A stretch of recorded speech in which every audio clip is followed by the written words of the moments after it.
செங்கல்பட்டில் பெரும்பாலும் யாருக்கும் தெரியாத 300 வருஷம் பழமையான கன்னியம்மன் கோயிலில் ஆடி மாதம் திருவிழா நடக்க இருக்கு. என்னைக்குன்னு சொல்றேன், டைம் இருக்கவங்க போயிட்டு வாங்க. அதுக்கு முன்னாடி இந்த மாதிரி யூனிக்கான டெம்பிள் அப்டேட்ஸ்க்கு நம்ம பேஜை ஃபாலோ பண்ணிக்கோங்க.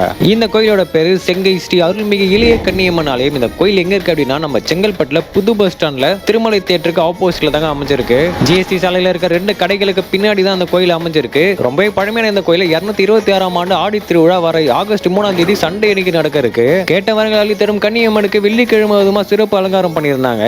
சந்தர்ப்பம் சூழ்நிலை காரணமாக தான் இந்த குட்டி சந்து வழியாக அம்மனோட கிரகம் ஜோடிச்சு கொண்டு வருவாங்க. உங்களோட குலதெய்வம் கன்னியம்மனா இருந்தா இந்த வீடியோக்கு ரெட் கலர் ஹார்டின கமெண்ட் பண்ணுங்க. சண்டே அன்னைக்கு காலையில 7 மணிக்கு மேல முத்துமாரியம்மன் கோயில் அம்மனுக்கு கிரகம் ஜோடிச்சு 1:30 மணி அளவுல அம்மனுக்கு கூழ்வாத்தல் திருவிழா நடக்க இருக்கு. நைட் 8 மணிக்கு மேல அம்மனுக்கு புஷ்பாலங்காரம் பண்ணி கும்பப்படையிலுமே நடக்க இருக்கு. மறக்காம உங்க ஃப்ரெண்ட்ஸ் ஃபேமிலி மெம்பர்ஸோட இந்த கூழ்வாத்தல் திருவிழால கலந்துக்கோங்க. தெரியாத நிறைய பேருக்கு இந்த வீடியோவை ஷேர் பண்ணி விட்டுருங்க.